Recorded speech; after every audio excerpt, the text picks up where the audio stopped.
Today we're continuing in Unfinished Tales and finishing the Children of Hurin with the death of Glaurung and the death of Turin. If you're new here, welcome to Heart of a Halfling, where we talk about Lord of the Rings and do some Lord of the Ring things. So let's get started.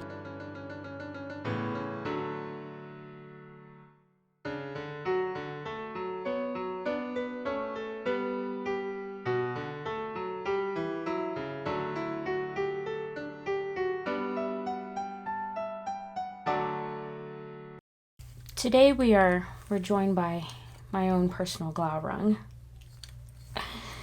And this section begins with Turin, Dorlas, and Hunthor going off to find Glaurung. Now, the last we left off, Dorlas was a little hesitant about the route that Turin is wanting to take. He's like, hey, this is tough terrain, even when it's the light of day. And even when you know this area, this is a hard path to travel through. And Turin's like, I don't care. We're traveling at night. That's just what we're going to do to try and catch up to Glaurung. So that's where we're at here. And Dorlas is just not having it. And he actually decides to step away from this small group and go hide. And so Turin is continuing on, saying like, this is the path we're going to take. We're not going to delay. Let's go. And he hears somebody in the dark beside him, and he goes, Dorlas? And Hunthor's like, nope, it's me. Dorlas bailed on us, and he sits now shivering, I guess, and maybe this, he'll take some shame for making the remarks that he made towards Hunthor's kinsmen. Now Dorlas is feeling, so basically calling him a hypocrite. And so Turin's just like, okay, whatever, I have a mission. And so he's continuing on with Hunthor now to go and find Glaurung. Well, as they get closer, the stench of the dragon is just filling up the air, and it's getting harder to sort of maintain their focus, but they're doing the best that they can. And Turin's like, we're going to wait to climb out of the grove until later, until we know where he's going to pass. And Hunthor makes a comment of like, yeah, but by the time we know where he's going to pass, it's going to be too late for us to climb. And Turin goes, well, we're going to have to leave it up to chance and just hope that luck is on our side here. So they're continuing on. Still, the stench is just overpowering for them. They take a moment where they kind of rest, and then Turin wakes up and he goes, this is the hour. Glaurung is on the move. I know this is the time we're going to attack. And so he wakes up Hunthor. They begin to move, and Glaurung is now getting ready to go to Brethil and make his attack and find Turin and all of this. And so it says he's on one side of the chasm, and he lets out this breath of fire to kind of make a path for him on the other side, burning down the trees and shrubbery on the other side of the chasm so he can cross over. And so now he's getting ready to jump over this chasm. And so Turin and Hunthor are like, this is our time. So Glaurung makes the jump. Turin and Hunthor begin to climb towards as fast as they can to where Glaurung is, because Glaurung jumps, but he doesn't make like a clear jump. He's hanging on the edge trying to pull himself out of the chasm. So this is their chance. So they're climbing as fast as they can. Turin loses his balance and actually stumbles. This dragon has just jumped. It's kind of tousled the rocks around. The stench is, again, just blinding them. And so Turin loses his step, and he's about to fall. Hunthor grabs him and is able to help him steady himself. And Turin's like, I'm so glad that you're here. And he's praising Hunthor for, saving him and thanking him. And in that moment that Turin is able to hold on to the rocks and steady himself, a rock then hits Hunthor right in the head, and Hunthor dies. And it says, here ends not the least valiant of the House of Haleth. And Turin kind of has this moment he's like, I should have known that everybody that follows me dies. I should have just taken this quest on my own and not included anybody in it. But nevertheless, I have to go on. So he's mastering now all of the will within him to attack Glaurung. And he pulls out Girthing, and he's able to just stab upwards and get the dragon as he's climbing up out of the chasm. Well, when he does this, the pain that Glaurung feels just tosses Glaurung over to the chasm. And the way this is described, it seems that in this moment of flailing, basically, Glaurung actually like tosses himself quite a bit over the over the cliff in the chasm, and is like quite a bit into the woods, because later we'll see that people are actually having to walk like make a bit of a trek to where Glaurung is. So like the pain just shot him out of this chasm. And so Glaurung is flailing and just in agony at this point, and he's coiling up, and it's just, he's in a lot of pain. And so Turin now is clinging onto the roots of this tree that he, is able to grab onto, and he stabbed Glaurung, and he's climbing himself out of the chasm, and is now getting to Glaurung, because his Girthing is stuck in Glaurung's belly. So he's going up there, he's feeling victorious, he's feeling like everything's good. Glaurung lays with his mouth open wide, and eyes are closed, and he's like, Turin's just feeling high and victorious at this moment. And so he goes to grab Girthing, and he cries out, "Hail, worm of Morgoth, well met again. Die now in the darkness, have thee. Thus is Turin, son of Hurin, avenged." And so he's, making this victorious speech as he goes to pull out Girthing. Well, when he pulls out the sword, the blood from Glaurung is venomous. It's a dragon. And so it actually burns Turin's hand. And at the same moment, Glaurung opens his eyes for, this final moment with him and Turin. And the look that Glaurung gives Turin, it says it's as bad as if Turin was just shot by an arrow. And he just faints, and it looks like he's died. And so he falls down with Girthing under him. And now everybody has heard the screams of Glaurung, and the people from Brethel who have trekked this way are like, oh my goodness, why did we come so close to where this dragon is laying and traveling? Like, why did we do this? Like, oh no, Turin's probably dead, nothing's good gonna come of this. And so everyone now, with hearing Glaurung screaming, they don't really know what the context is, and so they believe that Turin is dead, that everything has kind of failed. And so Brandir goes to Niniel, and he is going to make an attempt to comfort her, but also doesn't succeed at that. No surprise. He doesn't really have any words to share with her, but he suddenly feels that it's kind of cold, so he puts his cloak around her. But in his mind, he's thinking, oh, Turin is dead, but Niniel is still alive. Like, dude, give it a minute before you make a move on Niniel. But there we go. So Brandir is like, he's thinking, again, Turin must be dead. The dragon's still alive. We need to move. We can't stay here. And so he goes to Niniel, and he picks her up, and he's like, hey, we need it's now time. We need to get moving. And so she's not saying anything. She stands up, and they begin to walk, and it's nighttime. And so everybody just kind of sees these shadows moving, but they're like, yeah, we're going to move too. And so they're following, not really realizing that they're following Niniel and Brandir. So they get going, and Niniel goes, is this the way? And Brandir's like, what are you talking about? We're trying to get away from the dragon. We're trying to get as far away from it as we can. And Ninio gets very upset at this, and she goes, wait a minute.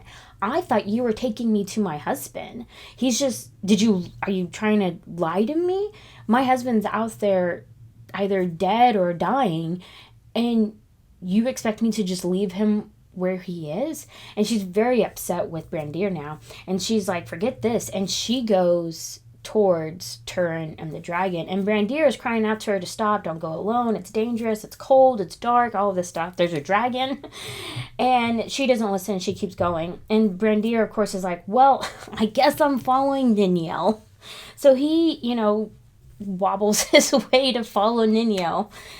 And she gets there, and she sees a body laying on the ground, and she sees the dragon, and she sees the body, and so she's like, oh my gosh, my husband is dead. So she runs up to Turin. She sees what's happened to his hand. She's crying. She's like, surely he's not dead. And so she uses her tears to kind of clean off his hand, rips a part of her garment to try and wrap it. And in doing this, she cries out, to her husband to come back to her. Hear me, wake up, it's your wife. And the dragon's dead. I'm here alone. Don't leave me. Just crying out to her husband. But in this moment, not only does Brandir hear her, but the dragon also. So Glaurung now awakes and gives his final dying words. And he says, Hail Ninor, daughter of Hurin, we meet again ere the end. I give thee joy that thou hast found thy brother at last, and now thou shalt know him, a stabber in the dark, treacherous to foes, faithless to friends, and a curse unto his kin. Turin, son of Hurin, but the worst of all, his deeds thou shalt feel in thyself. And then Glaurung dies. And now, because he's died, the haze that was on Ninor is lifted, and she now remembers everything from before, and she maintains all her memories since her visit with Glaurung and Nargothrond.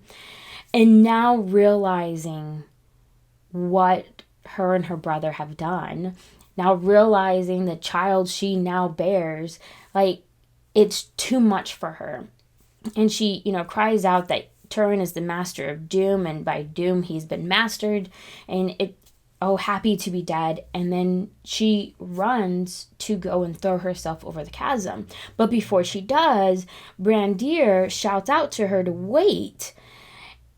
And in a moment, she pauses. She turns to Brandir and she goes, wait. That was your counsel. I should have listened to it. But now it's too late. And I will wait no more in Middle Earth. And then she leaves and jumps over the chasm and dies. And Brandir is mourning over this. He's now seen everything that's happened. So he goes back to the rest of the people, and he tells them that Turin has died, that the dragon is dead, but that Ninio also has died. And he also reveals that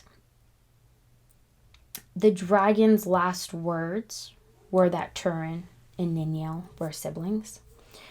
And everybody is devastated by this because they loved Ninio so much that really yes, they're concerned about Turin because he was sort of their protector. And also they thought nothing could hurt Turin. And they also feel terrible about Ninio because everybody loved and adored her. So we have this moment where, as Brandir is going to go and tell everybody all this news, he runs into Dorlas. And he's like, where is my kinsman? What all did you hear? What happened? How are you still alive? And Dorlas, reveals that he was hiding and that he didn't follow Turin at all. And this upsets Brandir so much that for the first time in his life, he draws a sword to kill Dorlas. Now, Dorlas was going to try to kill Brandir, it seems, when Brandir called him a coward and kind of called him out on what he had done. And Dorlas goes to fight him, and Brandir gets the upper hand and is able to stab him. So now he goes back to everybody and tells them all that has happened. And the group is kind of trying to take in everything, but one of their first thoughts is, we can't let Turin just be out in the open. We need to give him a burial. We need to do something for Ninjel. So that's how the death of Glaurung ends. Going into the death of Turin, we go back to Turin. And Ninjel has just now jumped over the chasm. And Turin is now waking up. And he's a little confused because he's like, who would heal and wrap my hand, but then just leave me right here in front of a dragon? He's very confused by this, but he's like, nonetheless, I have Girthing. The dragon is dead. I'm going to go see my wife and be with her and as she, bears my child. So he goes to try and go home when he runs into the group. And he's like, why are all of y'all here? What's going on? Everybody's confused because Brandir just told them that Turin is dead, and obviously he's not dead. So they're all confused about what's happening here. And they also tell him that Brandir had made a comment that it was a good thing that Turin was dead. And Turin's concerned by this. He's confused by this. He's also confused about where his wife is. Because he's like, is my wife here with the group? And Brandir's like, no, she's not here. And he goes, oh, okay, great. She stayed home. Well, then I'm going home, and she'll be the first person I tell the tale to, what happened. And Brandir's like, no, she died. And Turin is getting upset by this. And this is when everybody tells him that, well, maybe Ninjel isn't dead because he also said that you were dead, and yet here you stand. So how can we believe this other thing? And also, just kind of filling in everything to Turin. And so Turin's very upset that Brandir would say such awful things about him and his wife. That why would he, make this accusation that they were siblings? That can't be true. And this is an awful thing to say about a person. And he gets very upset with this. And in his rage, he ends up pulling out Girthing and killing Brandir. Now, when he does this, their group is all very surprised by this, and they all kind of run away from Turin as well. So now Turin is going back to Glaurung to see if he can find Ninjel, because surely she can't be dead. This can't be true. And so he begins running off that way. Well, as he does, he gets to as he gets closer to where everything transpired, he shouts out and says, Ofen Duelas, that ever I gave heed to the dragon, send me now counsel. And at this moment, Moblung and the other elves appear. And, Turin, they're like, Turin, it's wonderful to see you. I'm so glad that we finally found you. And Turin's like, yeah, this is great. The dragon's dead and everything's good. And, how are my mother and sister? Are they still in Doriath? Everything must be great.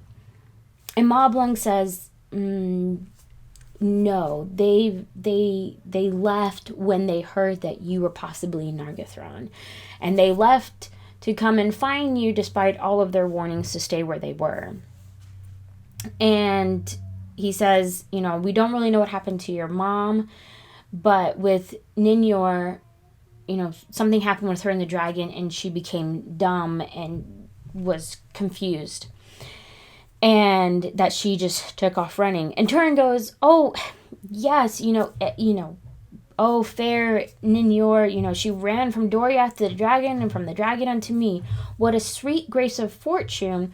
Brown as a berry she was, dark was her hair, small and slim as an elf child. None could mistake her. So he tells them a completely different description of Ninjor. And Moblung goes, no, obviously you didn't see your sister, because your sister was tall and fair skin and blue eyes and gold hair. She was very much the daughter of Hurin. You couldn't have seen her. And Turin's like, really? Are you sure, Moblung? Are you sure? Because this is just my luck. And he, is just so upset because now he's realizing that what Brandir had said to him is true. And so Turin just takes off running. And Moblung's like, what the heck just happened? We need to go and find him and see what is going on. Turin takes off running. He goes back to Kabed and Aras, which is where the dragon was slain. He now calls it Kabed Nair Amarth. And he says, I'm not going to throw myself into the waters. I'm not going to defile the water that my sister now lies in. And instead, he looks at his sword and asks for his sword, to kill him, basically. Essentially, that's what's happening. And the blade now rings a cold voice in answer. Yea, I will drink thy blood, that I may forget the blood of Beleg my master, and the blood of Brandir slain unjustly. I will slay thee swiftly. And Turin then sets the hilt into the ground and casts himself upon it and dies. And in this moment, the blade is broken. Moblung now and the other elves come up. They see the dead dragon. They see Turin laying on the ground. They see, the broken blade.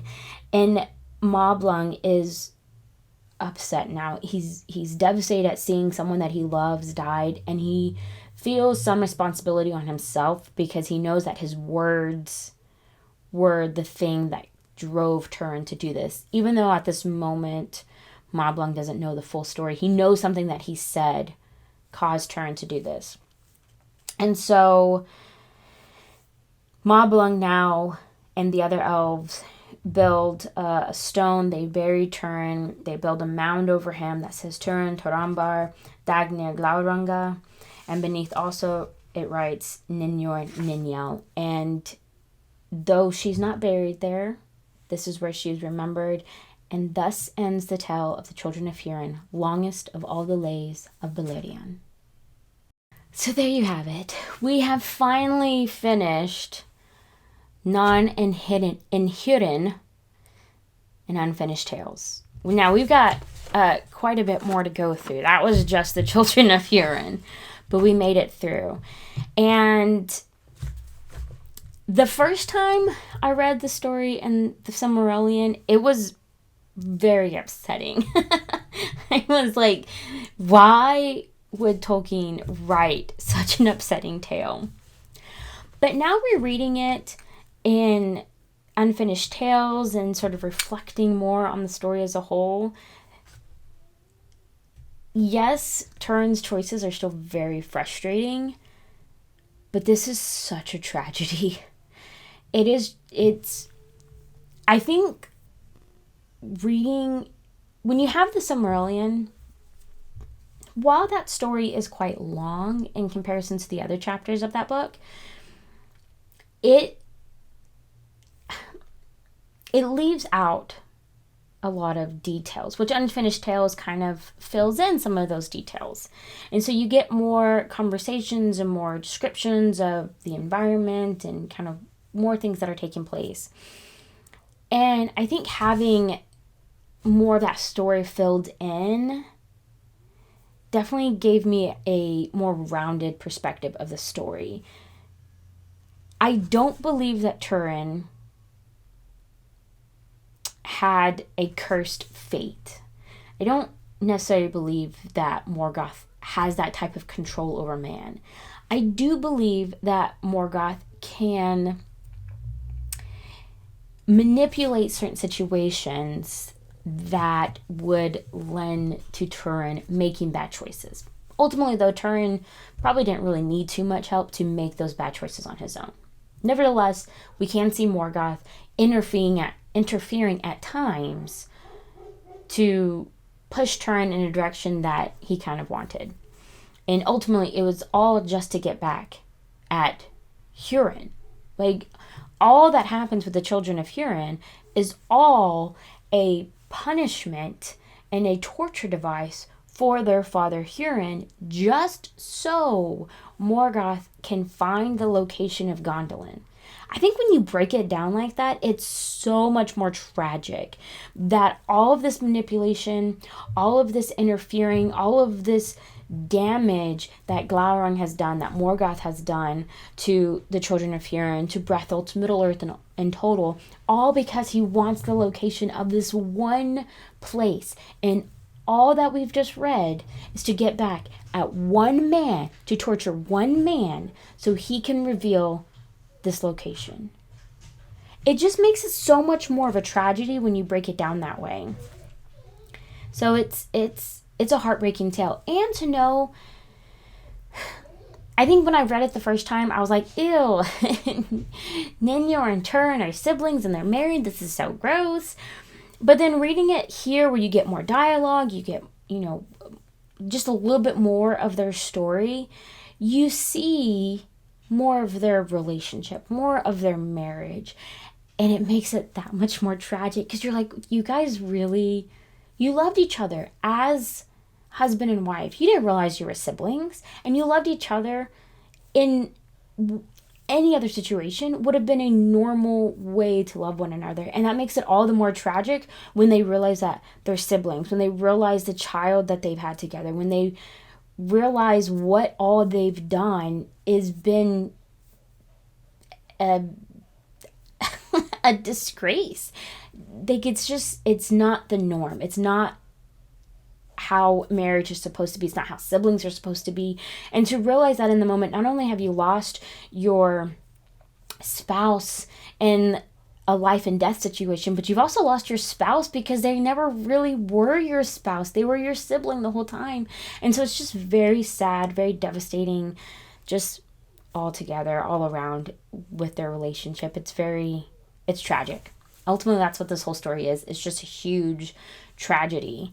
And it's just, yeah, it's heartbreaking a little bit to read. It's gross. It feels icky when you read the Silmarillion, but when you get just a little bit more information, it just becomes like, yeah, it's still icky, but it's just sad at the end of it. It's just sad. So there we go.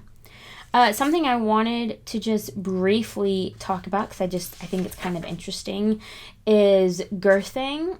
The fact that he talks at this one moment. And the Tolkien lore, he did a video recently on Glaurung, and I'll link that at the bottom for anybody that's interested. And when he kind of talked about it, he had this opinion that, maybe it was just Turin in this distraught moment and really talking to himself, but he's just so upset that he's imagining the sword speaking to him. And that's a very interesting concept, and I think you could probably argue it that way. But later he does another video with the brothers Kryn, and I'll link that in the bottom as well, because they're talking about Turin. And I guess some people had made had made some comments to him saying that, well, if that was the case, why are we reading about it? Because nobody would have heard that conversation, and it wouldn't have been described as the sword having spoken to Turin. Like, that could only have happened if Malblung and the other elves would have heard that conversation, which I find very interesting, because then that kind of makes it seem like, yeah, the sword was very much talking. I'm inclined to believe that the sword was actually speaking, and that it was some malice remnant of ale in the sword. I don't think that's too far of a stretch to believe that this item contained a bit of the spirit of its maker. I think we kind of see that in Tolkien's, how he describes people making things, that a little bit of themselves goes into the thing that they make. So I don't think it's too far of a stretch to say that the sword has the essence of ale. And also because Melion alludes to that when Beleg goes and chooses the weapon. So yeah, so I just thought that was kind of an interesting little add-on. But there you go. We've made it through the Children of Hurin. Not through Unfinished Tales. We've got more to go. I'm excited to continue on. The Children of Hurin is always a Turin story. It's just always just challenging to get through. There's a lot. It's frustrating. It's tragic. It's challenging. So it took me a little while to make it through the story, but we did it. So yay. And then we're going to continue on. But lastly, for anybody who's made it this long, I'm going to show off. I'm going to show off my dragon. Looky there. My husband 3D printed him, and he's amazing. Look at that. But yeah, so my special guest, my Glaurung. But there you go. I hope you guys enjoyed this video. I hope you guys enjoyed this series. I will take a break from talking about Turin, but I promise you, I will make more videos about Turin, because even though his story is frustrating, it's a love-hate relationship, and I do very much enjoy talking about Turin, probably more than anybody else. So I will take a break from him for anybody who's kind of tired about hearing about Turin, but I will return, just so everyone is aware. But I hope you guys enjoyed this video. I hope you guys enjoyed this little series through the Children of Hurin and Unfinished Tales. I hope you continue on with our next videos coming up. But of course, I hope you guys have wonderful, blessed weeks, and may your homes be filled with food and cheer. Bye!